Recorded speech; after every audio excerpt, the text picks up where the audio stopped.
माझं माझं मत एकच म्हणणं आहे त्याच्यामध्ये. ह्या बीडच्या प्रकरणामध्ये, बीडमध्ये जे देशमुख ज्या पद्धतीनं त्यांना मारलं गेलं ना, अमानुष म्हणजे राक्षससुद्धा अशी कृती करणार नाही.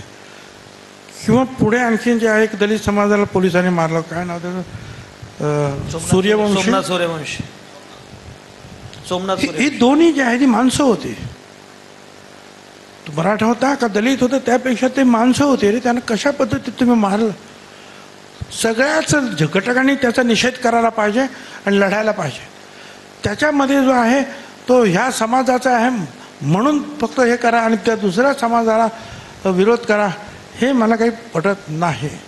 दुसऱ्या समाजाला वर हल्ला करणं काही बरोबर नाही. दुसऱ्या समाजावर ठपका ठेवणं बरोबर नाही. ह्या तुमच्या दुःखामध्ये, रागामध्ये मी सुद्धा सहभागी आहे.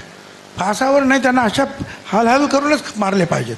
ज्या पद्धतीनं ते मी जे धस जे आहे त्यांनी सांगितलं त्या विधानसभेमध्ये आणि मी ऐकतो, ती भयंकर पद्धत जी आहे, मी कधीही ठीक आहे गोळी मारली, मनुष्य मेला, हे ऐकलेलं नाही कोण, पण ज्या पद्धतीनं ही पद्धत आहे का मारण्याची, हे काय मला आवडलेलं नाही, खरं सांगतो तुम्हाला. पण तो समाजाचा काही दोष आहे त्याच्यामध्ये. सगळ्या समाजाला वेठीस धरायचं कारण नाही. तो एका समाजाचा प्रश्न नाही, तो आपल्या सर्व समाजाचा प्रश्न आहे की आपल्या कुठल्याही समाजातील व्यक्तीवर असा हल्ला झाला तर त्याचा आपण निषेध करायला